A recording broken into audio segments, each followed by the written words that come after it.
तो दोस्तों, एक और नया दिन और मैं बलजीत परमार हाजिर हूँ एक नई कहानी, एक नया किस्सा लेकर। आज आपको बताएंगे कि कैसे देश के बड़े अमीर लोग बैंकों से पैसा लेकर या लोगों से किसी न किसी स्कीम के नीचे पैसा इकट्ठा करके उसको हांगकांग के बैंक में कैसे वाइट करते हैं। कल हांगकांग का जो central custom and excise department है, उन्होंने एक बहुत बड़ा खुलासा किया है कि वहाँ के कुछ बैंकों में बहुत बड़ी संख्या में बहुत बड़े अमाउंट हिंदुस्तान से ट्रांसफ़र करके हांगकांग के बैंकों में जमा करवा रहे थे।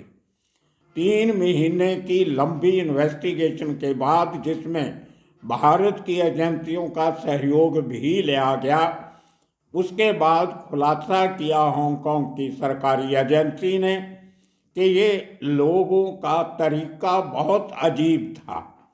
ये लोगों के अपने अकाउंट नहीं थे जिन लोगों ने पैसा हांगकांग इन खातों में जमा करवाया। वो हांगकांग के आम लोग जो सभी भारतीय हैं, छोटे मोटे काम करते हैं, कोई कुल्फ़ी बेचता है, कोई जूते की दुकान चलाता है, कोई काम करता है, ऐसे लोगों के खाते भाड़े पे ले लेते हैं कि हम 1 साल के लिए आपके खातों का उपयोग करेंगे, आपका उस खाते से कोई लेना देना नहीं है। ऐसे खातों का नाम हांगकांग की एजेंसी ने रखा है stooge accounts, STOOGE, stooge account. Stooge होता है जो आपका कोई चमचा होता है, आपकी इज्जत करने वाला, आपकी वाह करने वाला, आपका खास आदमी। तो इस तरीके से जो लोग सैकड़ों बैंक अकाउंट जो हांगकांग के नागरिकों ने असली कागज़ों पे असली खाते खोले थे, तो उनका पासवर्ड बदल लेते हैं। और वो पासवर्ड वो मालिक की मर्जी से बदलते हैं, जिसका असल में खाता होता है। उसके बाद उन बैंक के खातों को खुद ऑपरेट करते हैं। तो हिंदुस्तान की अलग-अलग तकरीबन 114 कंपनी में से पिछले 3-4 महीने में बड़े बड़े अमाउंट जमा करवाए गए जो यहाँ से ट्रांसफ़र किए गए। अब उन लोगों ने कैसे किया, उसमें बहुत सारा डायमंड का ट्रेड दिखाया गया है कि हमने हांगकांग से डायमंड खरीदे, भेजे, या इस किस्म का इंपोर्ट एक्सपोर्ट का जो रैकेट है वो बहुत बड़े लेवल पे चलाया। असल में एक नए पैसे का सामान हांगकांग से भारत नहीं आया, कोई वहाँ के कस्टम में किसी किस्म का कोई रिकॉर्ड नहीं है। इसीलिए कस्टम वालों ने ये केस उठाया कि माल ना आ रहा है ना जा रहा है। अगर ये 3,000 करोड़ रुपए का सामान हमारे कस्टम के थ्रू गया होता तो हमें इतने करोड़ की कस्टम ड्यूटी आनी थी या एक्सपोर्ट ड्यूटी आनी थी, वो तो आई नहीं हमारे पास। तो इतना पैसा कहाँ से आया? तो जब बराबर इन्वेस्टिगेशन की गई तो पता चला इस किस्म के और भी 300 के करीब खाते ऑपरेट कर रहे हैं जिनकी जांच अभी चल रही है। तो उनका कहना है कि जो टोटल अमाउंट ये 10,000 करोड़ के भी ऊपर जा सकता है। और उसी समय भारत में जो अटकलें लगने लगी कि ये इतने बड़े लोग कौन होंगे जो इतनी बड़ी रकम दिन दहाड़े ट्रांसफ़र करवाते जा रहे हैं। दोस्तों, ऐसे लोग किसी ऑर्डिनरी क्रिमिनल से कम नहीं होते। हम अंडरवर्ल्ड की बातें करते हैं, अंडरवर्ल्ड के रोल की बात करते हैं, फिरौतियों की बात करते हैं, लोगों के मारामारी का जिक्र करते हैं, लेकिन जो ये बड़े लोग बैंकों से पैसा धंधा करने के लिए उठाते हैं और एक बैंक को पता नहीं होता कि इसी माल का दूसरे बैंक से भी पैसा ले चुके हैं। कंसाइनमेंट एक ही होती है, लोन मल्टीपल बैंक से ले लेते हैं और उसके चलते चूना लगता है देश की अर्थव्यवस्था को। बैंकों का भरोसा ऐसे लोगों से उठता है और आम आदमी को लोन लेने में दिक्कत आती है। ये कोई पहला केस नहीं है।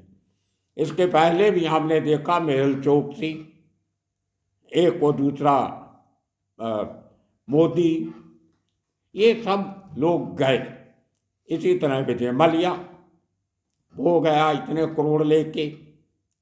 ये आज से नहीं, ये 50 सालों से चल रहा है इसी किस्म की कालाबाजारी बैंकों के साथ। एक राजेंद्र हुआ करता था पुराने ज़माने में, उसने बैंक ऑफ बड़ौदा को बहुत लूटा था, पंजाब नेशनल बैंक को बहुत चूना लगाया था।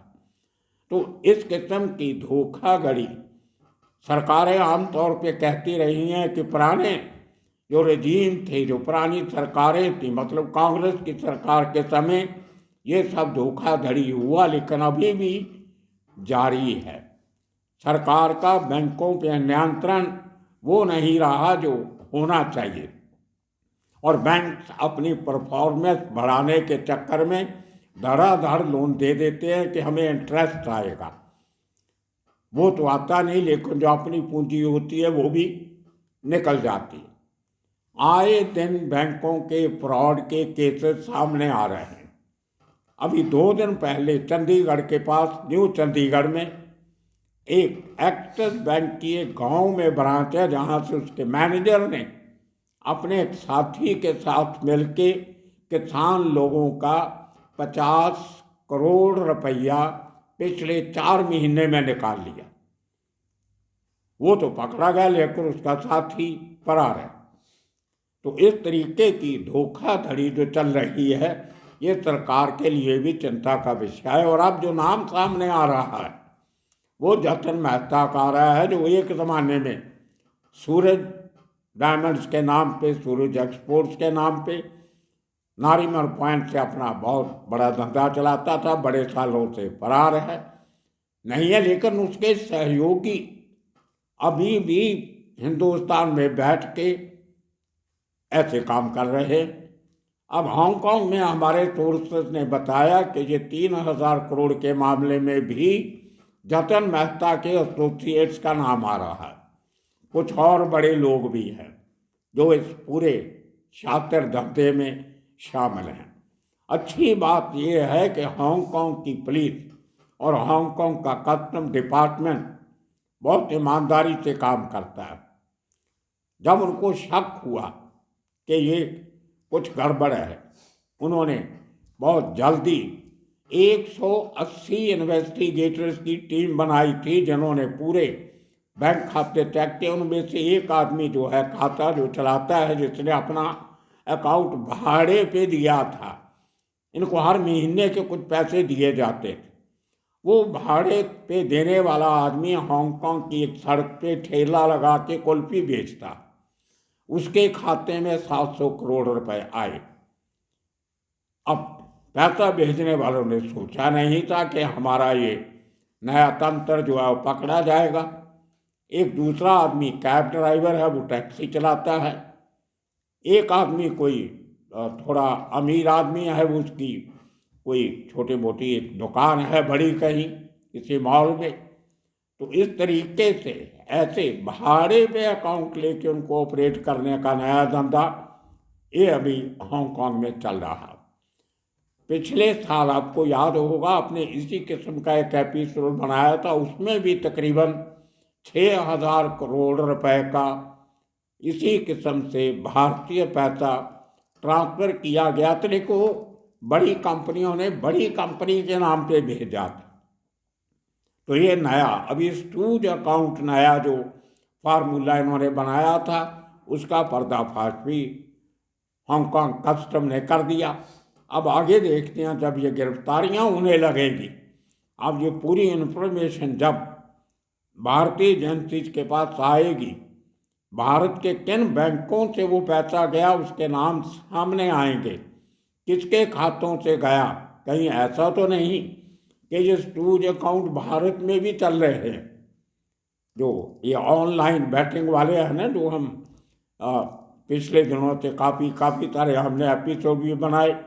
रातों रात करोड़पति बनने का सपना ऑनलाइन गेमिंग पे, उसमें भी जो इंडियन बैंक जो ईडी ने पकड़े, जब उन खातों की जानकारी की वो खातों के जो मालिक थे वो भी गरीब लोग थे।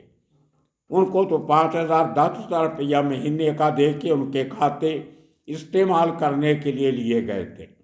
आधार कार्ड लेके नए खाते खोले गए थे। तो ये बिल्कुल उसी तरह का फार्मूला है जिस किस्म का हांगकांग में अपनाया गया।